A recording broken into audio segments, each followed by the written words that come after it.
English legal system ഫസ്റ്റത്തെ നമുക്കറിയില്ല, introduction chapter ആണ്. അതിലിപ്പോ അത്ര കാര്യമായിട്ട് അതിൽ ചോദിക്കാനുള്ളത് ഇല്ല. എന്നാലും നമുക്ക് എന്താണ് ഇംഗ്ലീഷ് ലോ എന്താന്ന് നമുക്ക് അറിയണല്ലോ, അതൊന്ന് പരിചയപ്പെടാം നമുക്ക്. പിന്നെ നമുക്ക് എങ്ങനെയാണ് ഈ ഒരു സബ്ജക്റ്റിന്റെ സെക്ഷൻ എയും സെക്ഷൻ ബിയും ആണ് ഉള്ളതില്. നമുക്ക് ഈ സബ്ജക്റ്റിലെ എക്സാമിനെ സെക്ഷൻ എന്ന് എത്ര പെർസെന്റേജ് ഉണ്ട്, സെക്ഷൻ ബിന്ന് എത്ര ഉണ്ട് എന്നുള്ളതൊന്ന് അറിഞ്ഞു വെക്കണം, ഒന്ന് നോട്ട് ചെയ്ത് വെച്ചോ കേട്ടോ. സെക്ഷൻ എന്ന് 25 ക്വസ്റ്റ്യൻസ് ആയിരിക്കും. ഓരോ ക്വസ്റ്റിനും 2 മാർക്സ് വെച്ചിട്ടായിരിക്കും. അങ്ങനെ 50 മാർക്ക്. സെക്ഷൻ എയിൽ തന്നെ 20 ക്വസ്റ്റ്യൻസ് 1 മാർക്കിന്റെ ഉണ്ട്. എന്നോടെ പറയാം, 25 ക്വസ്റ്റ്യൻസ് 2 മാർക്കിന്റെ, അങ്ങനെ 50 മാർക്സ്. 20 ക്വസ്റ്റ്യൻ 1 മാർക്കിന്റെ, അങ്ങനെ 20 മാർക്ക്. അപ്പൊ സെക്ഷൻ എയിൽ നിന്നും ടോട്ടൽ 70 മാർക്സിന്റെ ക്വസ്റ്റ്യൻ ആയിരിക്കും ഉണ്ടാവുക. ഇനി സെക്ഷൻ ബിയില് മൾട്ടി ടാസ്ക് ക്വസ്റ്റ്യൻസ് അല്ലെങ്കിൽ സിനാരിയോ ബേസ്ഡ് ക്വസ്റ്റ്യൻസ് ആയിരിക്കും സെക്ഷൻ ബിയിൽ ഉണ്ടാവുക. അങ്ങനെ എത്ര എണ്ണാന്ന് പറയും, 5 ക്വസ്റ്റ്യൻസ് ആയിരിക്കും 6 മാർക്സ് വെച്ചിട്ട്, അങ്ങനെ 30. 5 ക്വസ്റ്റ്യൻ 6 മാർക്ക് വെച്ചിട്ട്, അതായത് 5 ക്വസ്റ്റ്യൻ 6 മാർക്സ് വെച്ചിട്ട് 30 മാർക്സിനുള്ളത് സെക്ഷൻ ബിന്ന്. അപ്പൊ കൂടുതൽ സെക്ഷൻ എയിൽ നിന്നാണ്. അങ്ങനെ ടോട്ടൽ 100. 2 hours ആയിരിക്കും നിങ്ങൾക്ക് എക്സാം ടൈം. നമുക്ക് MAക്കൊക്കെ എത്ര അവർ ആയിരുന്നു? 3 hour അല്ല 2 അല്ലേ? അതേപോലെ തന്നെ 2 hour ആണ്. ഹാഫ് പെർസെന്റേജ് 50% അറിയാലോ. പിന്നെ ഇവിടെ എന്താന്ന് വെച്ച് കഴിഞ്ഞാൽ നമുക്ക് ബൈഹാർട്ട് ചെയ്യാന്നുള്ള ഒരു കാര്യം പറ്റില്ല, നമുക്ക് മനസ്സിലാക്കി തന്നെ പോണം. പിന്നെ ലോ എല്ലാം ഓർത്തിരിക്കാനും നമുക്ക് അതേപോലെ അവരുടെ ആ ഒരു സെക്ഷനിൽ എന്താണോ പറഞ്ഞത് അതുപോലെ എഴുതാൻ നമുക്ക് പറ്റിയെന്ന് വരില്ല, മനസ്സിലാക്കി പോവാ. ഓരോ ലെസൺ കഴിയുമ്പോഴും നമുക്ക് പ്രീവിയസ് ഒരു ഇത് നോക്കിയിട്ട് പറയാം ഞാൻ എങ്ങനെയാന്നുള്ളത്. അപ്പൊ ഇന്നത്തെ ഇൻട്രൊഡക്ഷൻ ചാപ്റ്ററിൽ കുറച്ച് കാര്യങ്ങൾ ഞാൻ പറയുന്നുണ്ട്, അതൊന്ന് ശ്രദ്ധിച്ച് കേൾക്കുക. ദെൻ ക്ലാസ് കഴിഞ്ഞ് മെറ്റീരിയൽ ഞാൻ സെൻഡ് ചെയ്യും, അന്നേരം ഒരു പ്രാവശ്യം വായിച്ചു നോക്കുക. ഫുള്ള് ഞാനൊന്ന് ഡിസ്കസ് ചെയ്യണില്ല, കുറച്ച് ഒരു 50% ഞാൻ പറയണുള്ളൂ, ഒരുമിച്ച് ഞാൻ പറയണില്ല. പിന്നെ നമുക്ക് നാളെ മുതൽ കൂടുതൽ ടൈം ആക്കാം കേട്ടോ.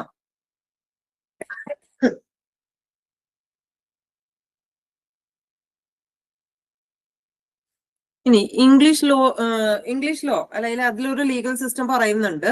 എല്ലാ കൺട്രീസിലും ഒരു ലീഗൽ സിസ്റ്റം ഉണ്ടെന്ന് അറിയാലോ. ഇന്ത്യക്ക് ഉണ്ട്, ഓരോ കൺട്രീസിനും അവരുടേതായ ഒരു ലീഗൽ സിസ്റ്റം ഉണ്ട്.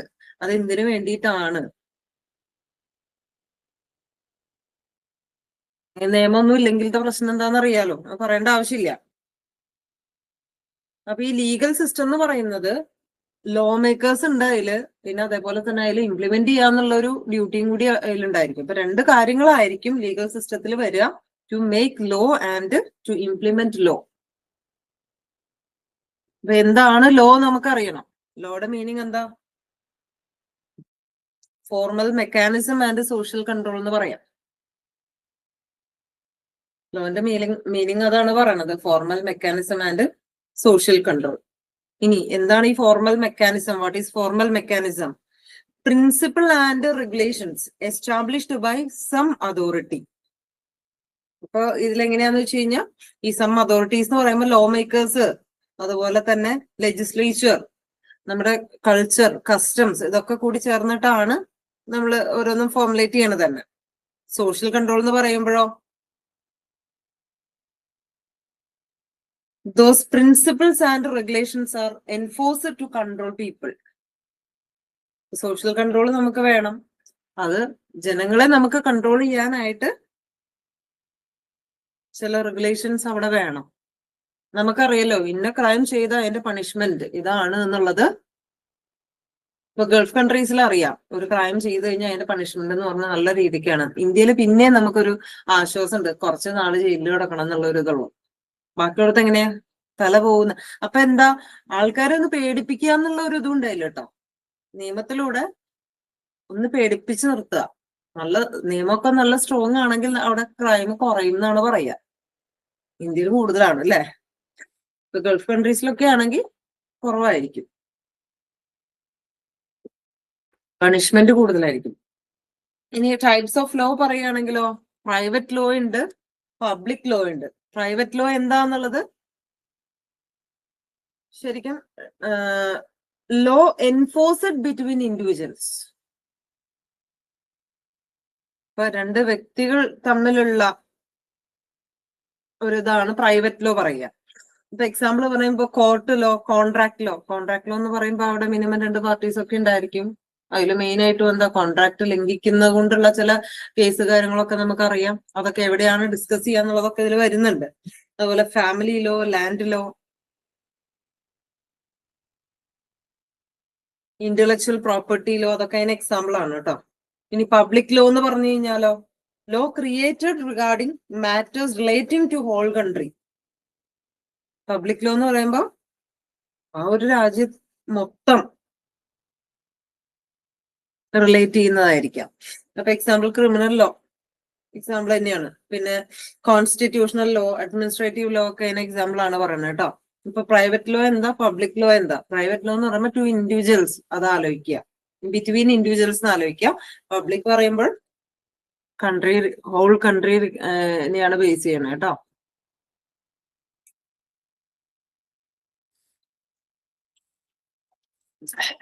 പിന്നെ criminal law versus civil law. എന്താണ് ക്രിമിനൽ ലോ, സിവിൽ ലോ? ഇത് എക്സാമിനേഷൻ പോലെ വലിയ ഇമ്പോർട്ടൻസ് ഇല്ല കേട്ടോ, നമുക്ക് അറിഞ്ഞിരിക്കാൻ വേണ്ടി മാത്രം. Criminal law related to conduct with state disapproves it, it is form of public law.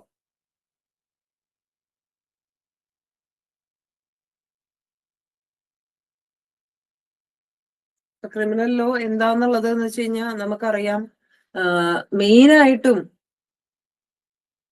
അവിടെ പണിഷ്മെന്റ് കൂടുതലായിരിക്കും ക്രിമിനൽ ലോക്ക്. സിവിൽ ലോനെ അപേക്ഷിച്ച് പണിഷ്മെന്റ് കൂടുതലായിരിക്കുന്നത്. അങ്ങനെ ഒരു ഇതാക്കി എന്തൊക്കെയാണ് ക്രിമിനൽ ലോ എന്നുള്ളത് അറിയാലോ. പർപ്പസ് എന്താന്ന് വെച്ചാൽ enforcement of behaviour as per state laws.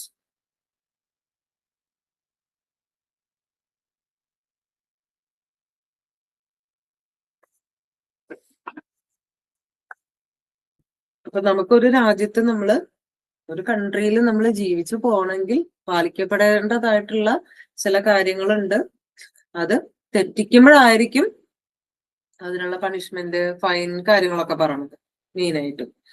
അപ്പൊ എല്ലാവരും അറിഞ്ഞിരിക്കണം. ഇപ്പൊ നമ്മൾ ഒരു രാജ്യത്ത് നമ്മൾ ട്രേഡ് ചെയ്യുന്നു, അവിടുത്തെ നിയമം നമുക്ക് അറിയില്ലായിരുന്നു, അതുകൊണ്ട് ഞാൻ കോൺട്രാക്റ്റിൽ ഏർപ്പെട്ടില്ല, അങ്ങനെയൊന്നും പറഞ്ഞ് നമുക്ക് രക്ഷപ്പെടാം. നമുക്ക് അത്യാവശ്യം ജീവിച്ചു പോകേണ്ടതായിട്ടുള്ള കാര്യങ്ങളൊക്കെ നമുക്കറിയാം. നിയമം പഠിക്കണമെന്നില്ല. നമ്മളൊരു രാജ്യത്ത് ജീവിക്കുമ്പോൾ എന്താണ് ഫോളോ ചെയ്യണത്. ഇവിടെ വന്നിട്ട് നമുക്കറിയാം, ഒരു എന്താ പറയാ, ഒരു എഗ്രിമെന്റ് ഒക്കെ സൈൻ ചെയ്യാതെ നമ്മൾ ഓരോ കാര്യങ്ങളൊക്കെ ചെയ്യുമ്പോൾ അതിന്റെ പണിഷ്മെന്റ് എന്താന്നും ആർക്ക് ഫേവർ ആയിരിക്കും എന്നുള്ള കാര്യങ്ങളൊക്കെ നമുക്കറിയാം. അപ്പൊ നമ്മള് ബൈ ബർത്ത് ലോ അറിഞ്ഞിട്ടൊന്നുമല്ല. കുറെ കാര്യങ്ങൾ അങ്ങനെയാണ്. നമ്മൾ അവിടെ എന്താ പറയാ, ചന്ദനം ചാരിയ ചന്ദനം മണക്കുന്ന പറഞ്ഞ പോലെ നമ്മൾ പാലിക്കപ്പെടേണ്ടതായ കാര്യങ്ങൾ നമ്മൾ ചെറുപ്പം മുതലേ നമ്മൾ അറിഞ്ഞോ അറിയാതെയൊക്കെ പഠിക്കുന്നുണ്ട്.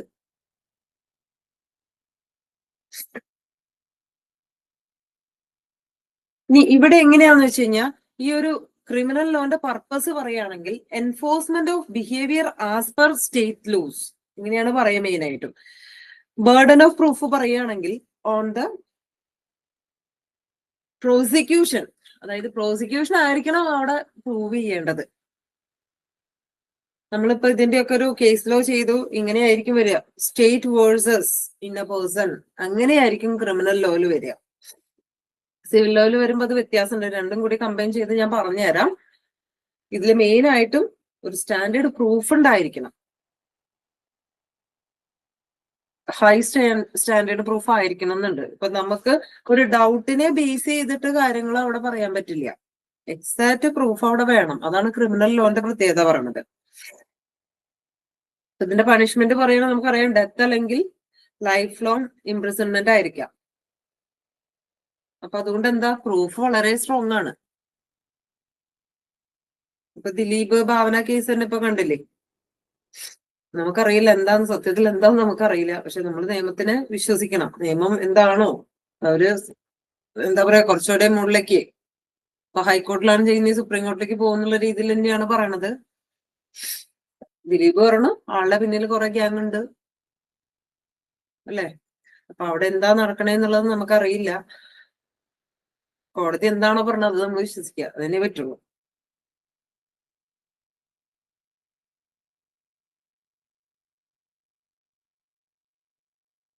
ഇപ്പൊ മെയിൻ ഒബ്ജക്ട് എന്താന്ന് വെച്ച് കഴിഞ്ഞാൽ ക്രിമിനൽ ലോന്റെ മെയിൻ ഒബ്ജക്ട്, ഇതിനെ ബേസ് ചെയ്തൊരു ടെസ്റ്റ് ഫോർ അണ്ടർസ്റ്റാൻഡിങ് ഒരു ക്വസ്റ്റ്യൻ ഉണ്ട് കേട്ടോ. To regulate society by threat of punishment. അതായത് ഈ പണിഷ്മെന്റ് കൂടുതലാണ് എന്നുള്ള ഒരു ഭയം, അതിലൂടെ സൊസൈറ്റീനെ റെഗുലേറ്റ് ചെയ്യുക എന്നുള്ളതാണ് ക്രിമിനൽ ലോന്റെ മെയിൻ എയിം അല്ലെങ്കിൽ ഒബ്ജക്റ്റീവ് എന്ന് പറയുന്നത്. മനസ്സിലായോ? ബേസ് ചെയ്തൊരു ക്വസ്റ്റ്യൻ, ഒരു വൺ വേർഡ് ഇവിടെ ഞാൻ കണ്ടു, അത് ജസ്റ്റ് വായിച്ചു നോക്കി, ഇത് ഫുൾ എത്തിയിട്ട് നമുക്ക് നോക്കിയിട്ട് കാര്യമുള്ളൂ. Which one of the following statement is correct? ഏതാണ് കറക്റ്റ് എന്നുള്ളത്. The aim of the criminal law is to regulate behaviour within society by threat of punishment.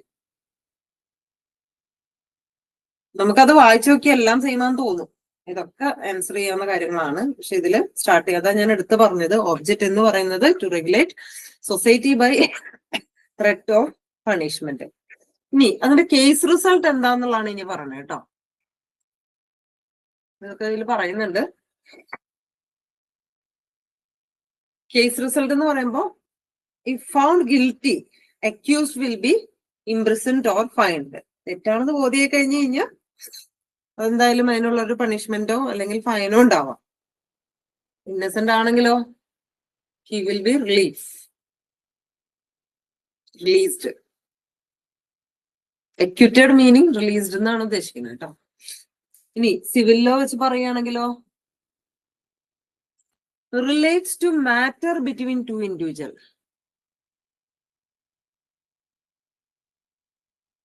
മിക്കവാറും സിവിൽ ലോസ് പറയുന്ന രണ്ട് ഇൻഡിവിജ്വലിന്റെ മാറ്റേഴ്സ് ആയിരിക്കും ഈ ഒരു ഇതിൽ വരുന്നുണ്ടാവുക.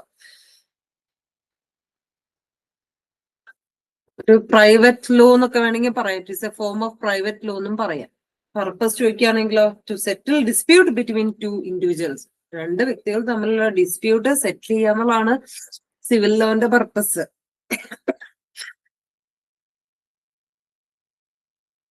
ഇനി ബർഡൻ ഓഫ് പ്രൂഫ് പറയുകയാണെങ്കിലോ ഓൺ ക്ലെയിമന്റ്, അതായത് a person who seeks remedy, അവരെയാണ് ക്ലെയിമന്റ് എന്ന് പറയുക.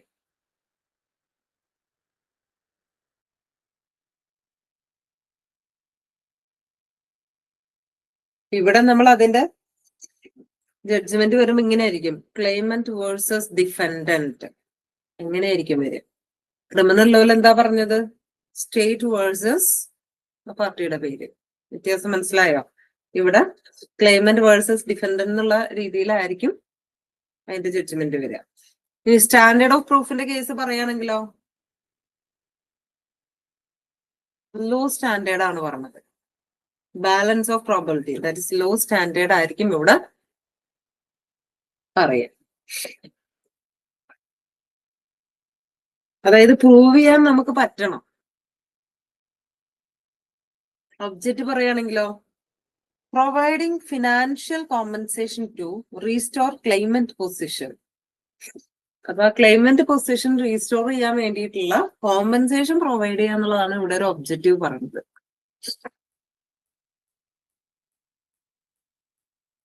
കേസ് റിസൾട്ട് അപ്പൊ എന്തായിരിക്കും? Court will order defendant to pay damages or some other remedy. Court അവിടെ ഒരു ഓർഡർ ഇറക്കുകയാണ്, ഡിഫൻഡന്റ് ക്ലെയിമന്റിന് എന്തെങ്കിലും കോമ്പൻസേഷൻ കൊടുക്കുക, ആ ഡാമേജിന് പകരമായിട്ട് അതിന് റെമഡി. ഇപ്പൊ നമ്മളിപ്പോ ഒരു മിക്സി വാങ്ങി, 1 year ഗ്യാരണ്ടി ഒക്കെ ഉണ്ട്, നമ്മൾ വാങ്ങി യൂസ് ചെയ്ത് പിറ്റേ ദിവസം തന്നെ കംപ്ലൈന്റ് ആയി കഴിഞ്ഞു കഴിഞ്ഞാൽ നമ്മൾ എന്താ നേരെ പോവും, അവർ മാറ്റി തരുന്നില്ല എന്ന് പറയുകയാണെങ്കിൽ നമ്മൾ എന്ത് ചെയ്യും? കൺസ്യൂമർ കോർട്ടിലേക്ക് പോകുന്നു. അവിടുന്ന് നമുക്കതിന്റെ സൊല്യൂഷൻ എന്ന് പറയുന്നത് എന്തായിരിക്കും? ഒന്നല്ലെങ്കിൽ അതിന് പകരം വേറൊരു മിക്സി കൊടുത്തിരിക്കണം, അങ്ങനെ ആ ഡാമേജ് നമുക്ക് ക്ലെയിം ചെയ്യാം. അതല്ലെങ്കിൽ അതിന്റെ റീഫണ്ട് കൊടുത്തേക്കണം. ഇതിലേതെങ്കിലും ഒന്നായിരിക്കുമല്ലോ. മനസ്സിലായോ?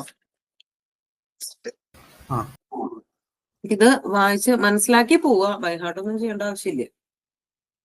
അതിനെ ബേസ് ചെയ്തൊരു question.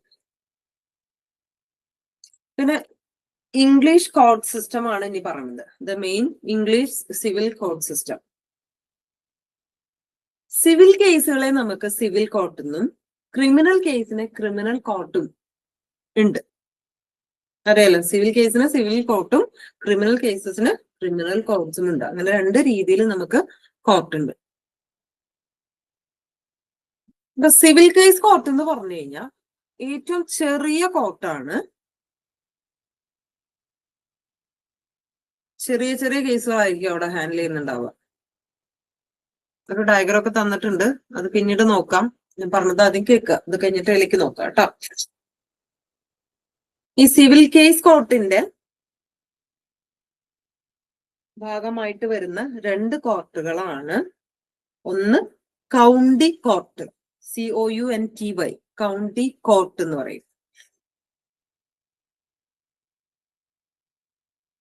County courts hears first instance civil claim. For example, contract case, property case.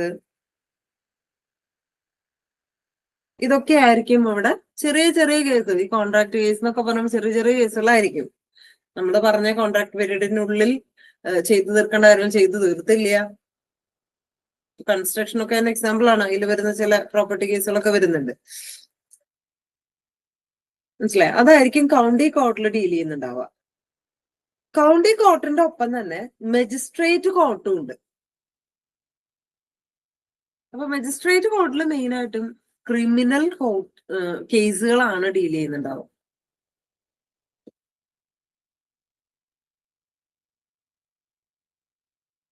പിന്നെ ഹൈക്കോർട്ട് ലാർജ് കോംപ്ലക്സ് കേസസ് ആയിരിക്കും ഹൈക്കോർട്ടിൽ ഡീൽ ചെയ്യുന്നുണ്ടാവുക. ഈ ഹൈക്കോർട്ടിന് 3 ഡിവിഷൻ പറയുന്നുണ്ട്. ക്വീൻസ് ബെഞ്ച് ഡിവിഷൻ ഉണ്ട്, ചാൻസറി ഡിവിഷൻ ഉണ്ട്, ഫാമിലി ഡിവിഷൻ ഉണ്ട്. ക്വീൻ ഓർ കിങ് എങ്ങനെ വേണേലും പറയാട്ടോ. ക്വീൻസ് ബെഞ്ച് അല്ലെങ്കിൽ കിങ് ബെഞ്ച്. രാജഭരണമാണെങ്കിൽ കിങ്സ് ബെഞ്ച് എന്ന് പറയാം. രാജ്ഞിയാണ് ഭരിക്കണമെങ്കിൽ ക്വീൻസ് ബെഞ്ച് എന്നും പറയാം. മനസ്സിലായോ? അപ്പൊ ഇതിൽ ഏത് വേണേലും ആവാട്ടോ. Queen's bench division. അപ്പൊ ഇവിടെ മെയിൻ ആയിട്ടും ഡീൽ ചെയ്യുന്നുണ്ടാവുക first instance cases, that is contract and tort. Contract cases ആയിരിക്കും മെയിൻ ആയിട്ട് അവിടെ ഡീൽ ചെയ്യുന്നുണ്ടാവുക. ചാൻസറി ഡിവിഷൻ എന്ന് പറയുമ്പോൾ deals with land law, trust, company law, partnership law, insolvency etcetera. ഇങ്ങനെയുള്ള ചില ഡിസ്പ്യൂട്ടുകളോ അല്ലെങ്കിൽ കേസുകളോ ഒക്കെ ആയിരിക്കും ചാൻസറി ഡിവിഷനിൽ ഡീൽ ചെയ്യുന്നുണ്ടാവുക. It hears appeals from county courts on probate and insolvency. അപ്പൊ അത് മാത്രമല്ല, കൗണ്ടി കോർട്ട് എന്ന് പറയുമ്പോൾ ഏറ്റവും ചെറിയൊരു കോർട്ടാണെന്ന് പറഞ്ഞല്ലോ. അവിടെ നിന്നുള്ള, ഇപ്പൊ ഞാൻ നേരത്തെ ദിലീപിന്റെ കേസ് പറഞ്ഞു, അവര് ഹൈക്കോർട്ടിൽ ആദ്യം ചെയ്തു, ദെൻ അത് കഴിഞ്ഞിട്ട് അവിടെ എങ്ങോട്ട് പോകണേ, ഇനി സുപ്രീം കോർട്ടിലേക്ക്. അതേപോലെ ഇംഗ്ലീഷ് ലോയില് കൗണ്ടി കോർട്ടാണ് ഏറ്റവും ചെറിയ കോർട്ട്. അവിടെ നിന്നുള്ള അപ്പീൽസ് ഡീൽ ചെയ്യുന്നുണ്ട് ഇവിടെ ചാൻസറി ഡിവിഷനില്. Then family division hears matrimonial cases. Each division of the High Court also has a divisional court which hears appeal from other courts. അപ്പൊ ഈ 3 ഡിവിഷനും അപ്പീൽ ഡിവിഷൻ എന്ന് പറഞ്ഞിട്ടൊരു ഇതും കൂടി ഉണ്ട്.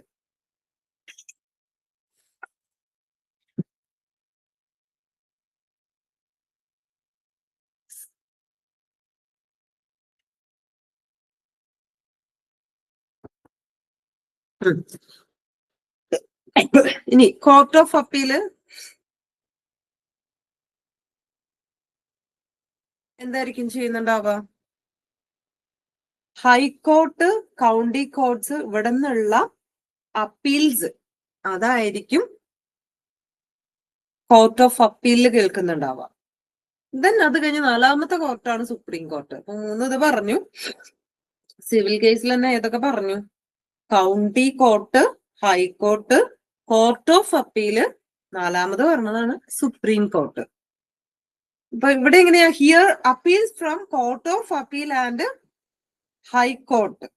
അപ്പൊ ഹൈക്കോർട്ടിൽ നിന്നുള്ള ചില കേസുകളും അപ്പീൽ കോർട്ടിൽ നിന്നുള്ള കേസുകളും ആയിരിക്കും സുപ്രീം കോർട്ടിൽ ഡീൽ ചെയ്യുന്നുണ്ടാവും. ഇത്രയും മനസ്സിലായോ? ഇത് എക്സാമിനേഷൻ പോയിന്റ് ഓഫ് വ്യൂവിൽ ഇമ്പോർട്ടൻസ് ഇല്ല, ജസ്റ്റ് കോർട്ട് എന്താന്ന് അറിഞ്ഞിരിക്കാൻ വേണ്ടി മാത്രം.